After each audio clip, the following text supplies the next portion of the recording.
Je sors à l'instant de la commission des affaires sociales où je siégeais pour la niche parlementaire du groupe Lyot sur les retraites.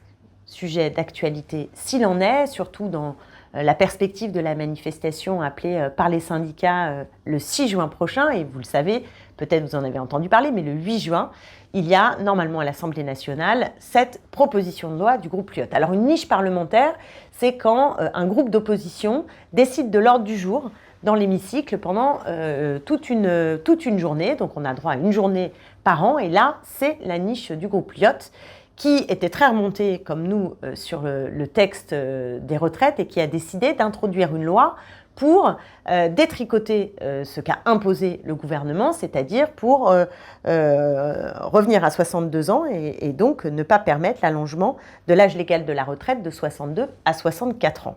Donc on était évidemment ravis de voir cette loi arriver. Elle devait d'abord passer le seuil du bureau de l'Assemblée nationale où on juge de sa recevabilité ou non. Étape franchie brillamment, puisque même s'il y a eu quelques débats, à ce moment-là, notamment la présidente de l'Assemblée nationale, Yaël Braun-Pivet, dont j'ai lu dans la presse qu'elle disait « mais si on ne permet pas à cette loi d'être débattue, ça risque d'être particulièrement dangereux dans le cas de l'arrivée au pouvoir de l'extrême droite, parce qu'on créerait une jurisprudence qui ne serait vraiment très autoritaire. » Donc à ce moment-là, bref, l'étape est franchie. Ensuite, il y a une deuxième étape qui est le caractère recevable par le président de la commission des finances. Il se trouve que le président est Éric Coquerel, et Éric Coquerel a jugé recevable cette proposition. Alors lui, il le juge à partir de la mobilisation ou non de ce qu'on appelle l'article 40. L'article 40, c'est celui qui garantit dans la Constitution le fait que quand il y a une loi, elle est gagée. C'est-à-dire qu'on a bien un gage. Le président de la commission des finances peut donc à un moment donné retoquer une loi en disant « non, ça ne va pas parce qu'on ne sait pas comment on va le financer ». Il y a de ce point de vue une sorte de coutume, de tradition très établie à l'Assemblée nationale où les propositions de loi des groupes d'opposition, en général, elles sont adoptées même quand elles engagent des financements. Et de toute façon, même dans la loi, elles sont gagées. Alors, en général, elles sont gagées de la même manière. C'est souvent une taxe sur le tabac. C'est un gage assez classique, mais on peut aussi en prendre d'autres. Mais en tout cas, dans les niches parlementaires, cet argument de l'article 40 empêchant la proposition de loi d'arriver en commission et d'être votée à l'Assemblée, c'est pas du tout quelque chose qui se fait. Et là, subitement, on a vu qu'il y avait un grand débat sur cet article 40 et que mon collègue Éric Coquerel a été affublé de tous les noms d'oiseaux parce que la Macronie qui s'est retournée, puisque dans un premier temps, Yaël Braun-Pivet a dit « il faut que la loi passe ». Puis Emmanuel Macron a dit, ou en même temps, je ne sais pas exactement les dates, il faut que la loi soit débattue, toujours dans cette idée que si les Français sont contre, c'est parce qu'ils n'ont pas bien compris. Donc s'il a un seul regret, c'est le manque de pédagogie. Donc pourquoi pas continuer la pédagogie. Puis d'un seul coup, ça s'est retourné, où on a vu que même Yaël Braun-Pivet disait, au 4V notamment, que l'article 40 devait être opposé à cette loi, en gros, c'est ce qu'elle a dit. Et quand on lui demande, mais vous pensez que la loi va aller jusqu'au bout, elle dit, elle répond pas du tout que la loi va aller jusqu'au bout. Donc elle a visiblement évolué sur la question, changé complètement de positionnement, ce qui est quand même assez intéressant. Je pense qu'il y a dû y avoir de l'huile sur la friture, mais ceux qui l'ont emporté, c'est Macron et ceux qui sont entêtés à agir de façon très brutale. Mais là maintenant, Yaël Braun-Pivet leur prête main forte. Donc le président de la commission des finances dit « OK, ça passe avec l'article 40 » et ça arrive donc ce matin en commission.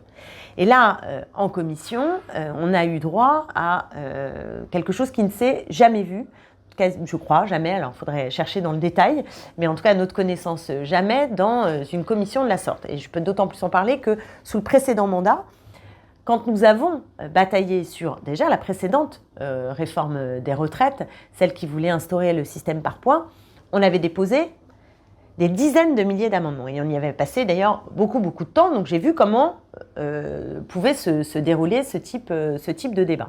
Et là, ce matin, on arrive, première information, mais qu'on savait parce que ça s'est passé entre hier et aujourd'hui, ils ont changé les commissaires. Alors les commissaires, ce sont ceux qui siègent dans les commissions et ont le droit de vote. Donc c'est très important puisque pour faire passer un article ou un autre, une loi ou une autre, évidemment il faut des commissaires pour les voter. Or là, la Macronie, avec ses partenaires et en dialogue avec LR, a bien manigancé pour faire en sorte que tous les commissaires soient absolument droits dans leurs bottes pour refuser ce retour à 62 ans, enfin la fin des 64 ans. Ça a été vraiment une manipulation très bien organisée. LR a prêté main forte, c'est important de le voir. Et donc ce matin, on s'est rendu compte qu'à quelques voix près, le fait qu'ils aient changé des commissaires, évidemment, changeait les choses et n'était pas le reflet de ce que devrait être un vote à l'Assemblée nationale, tant redouté par la Macronie. Si c'est tant redouté par la Macronie, puisqu'ils passent leur temps depuis des semaines maintenant à vouloir empêcher que cette proposition de loi arrive jusqu'à son terme et puisse subir un vote à l'Assemblée nationale, s'ils mettent autant d'énergie, c'est parce qu'ils savent qu'il n'y a pas de majorité. Donc là, ils ont traficoté pour que, au moins, dans le cadre de la commission, ça passe pas le cap. Effectivement, on démarre avec un amendement de suppression de l'article 1. Donc cette loi, en l'occurrence, elle a 3 articles. Le premier, c'est le fait de dire on revient à 62 ans. On remet la retraite légale à 62 et plus à 64. Le deuxième article, il est pour dire qu'on va faire une conférence de financement avec les syndicats. Puisqu'on revient, il faut voir comment le système tient bon et donc on fait une conférence. Et le troisième, c'est le gage, le fameux gage, ce que je vous disais tout à l'heure sur le tabac. Donc ça, c'est les 3 articles. Donc arrive le premier article et évidemment, la Macronie propose un amendement de suppression de cet article. Et ça s'est joué vraiment à pas grand-chose, à quelques voix, et l'amendement de suppression est passé. Et ensuite, on allait arriver donc à l'article 2. Et à ce moment-là, il faut bien je sais que c'est un peu technique, mais il faut comprendre la manipulation. C'est-à-dire que ce qu'essaye de faire la Macronie, c'est que le texte retournant à l'Assemblée, dans l'hémicycle, le 8 juin, Yaël Braun-Pivet puisse brandir, elle, l'article 40. C'est-à-dire que si le président de la Commission des Finances doit donner avant la Commission son aval sur ce fameux article 40, vous savez, celui qui, comme je vous disais tout à l'heure, suppose qu'on ait des financements. C'est-à-dire une loi qui peut être retoquée en disant non, vous faites une loi, mais il n'y a pas de quoi financer cette loi. Le président de la Commission des Finances le fait en amont, mais ensuite, dans l'Assemblée nationale, la présidente de l'Assemblée a, c'est les pollens, la présidente de l'Assemblée a la possibilité, elle, de le brandir. Mais pour le brandir, il faut que ça arrive sur un amendement. Ça ne peut pas arriver sur la loi telle qu'elle vient. Il faut qu'il y ait un amendement. Et si cet amendement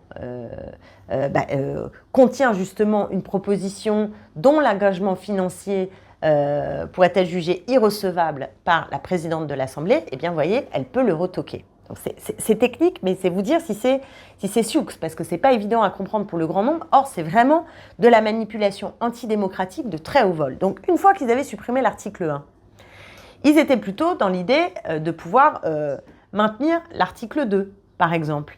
Parce que la loi, soit aucun des articles n'est adopté, et dans ce cas-là, elle revient en entier dans l'hémicycle. C'est-à-dire que le 8 juin, finalement, on aurait repris le texte initialement proposé. Et donc, à l'intérieur, il y aurait eu le passage de 64 à 62 ans, et donc Yaël Braun-Pivet n'aurait pas pu brandir l'article 40.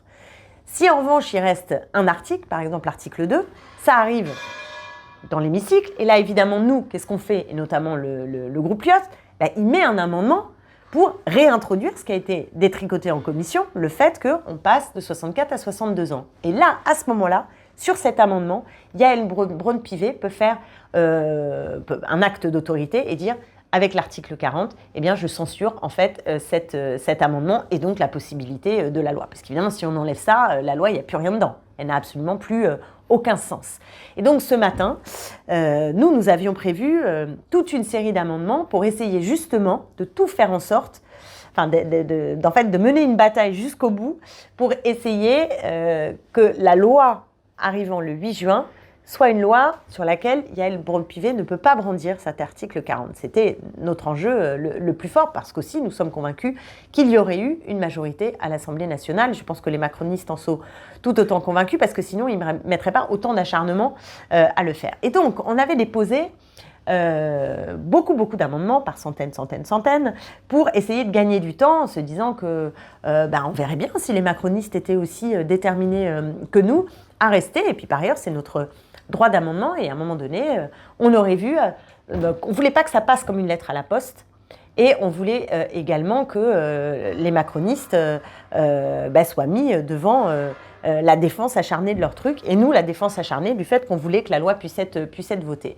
Et là, il s'est passé un truc totalement inédit, mais inédit, sans doute totalement inédit dans l'histoire de cette Assemblée nationale, c'est que la présidente de la commission a décidé de refuser tous nos sous-amendements. Elle a dit, il y a plein de sous-amendements, c'est de l'obstruction, et donc je ne les prends pas. Et là, il faut reconnaître qu'on s'était attendu à tout, mais un truc pareil, jamais, absolument jamais. Et moi, de mémoire, ayant fait la précédente loi sur les retraites dans le précédent mandat, où on avait déposé, je ne sais pas si vous en souvenez, mais c'était des dizaines de milliers d'amendements. Et oui, on avait passé un temps fou en commission et on voulait faire retarder, parce qu'on ne voulait pas que ça puisse être voté pendant, en plus, qu'il y avait la mobilisation dans la rue. Bon, à l'époque, c'était le Covid qui avait eu la peau de la loi.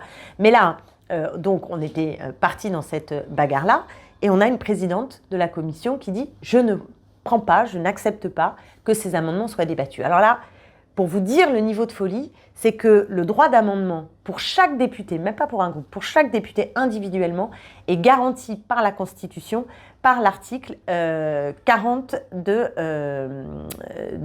la Constitution. Donc c'est pas une petite, pas l'article 40, par l'article 44 de la Constitution. C'est pas une petite histoire, hein, c'est un droit qui est constitutionnel. Donc on parle souvent de la hiérarchie des normes. C'est-à-dire qu'il y a quand même un ordre dans le droit. Hein. Donc le droit constitutionnel, il est supérieur à un règlement de l'Assemblée nationale. Or, dans le règlement de l'Assemblée nationale, et c'est là où le truc est fou, c'est-à-dire que la Macronie l'a complètement revisité. On a perdu beaucoup de droits, hein, le droit de parler dans l'hémicycle qui a été vraiment ramené à peau de chagrin par rapport à avant. Enfin, je vous passe tout le détail, mais en tout cas, ils ont fait un règlement vraiment à leur main. Et dans ce règlement, il y a un article, qui est l'article 41, qui nous raconte que la présidente de commission a tout pouvoir en fait pour organiser les débats. Hein. Donc, elle a tout pouvoir pour organiser les débats, mais elle n'a pas tout pouvoir pour s'asseoir sur les droits constitutionnels et notamment celui élémentaire pour un député de déposer des amendements. Donc on était quand même sidérés du niveau d'autoritarisme dont a fait preuve la présidente de la commission, évidemment avec l'aval de la présidente de l'Assemblée nationale. Personne ne peut croire qu'elle a fait tout ça toute seule de son propre chef, hein, d'autant plus qu'à un moment donné, comme nous avons crié notre colère très fortement, elle a arrêté la séance, elle a réuni le bureau de la commission et le bureau de la commission lui a donné son aval en disant oui, on confirme. Alors là, il y a eu un vote, mais on confirme, nous ne prenons pas l'ensemble de ces amendements. Donc on était très en colère.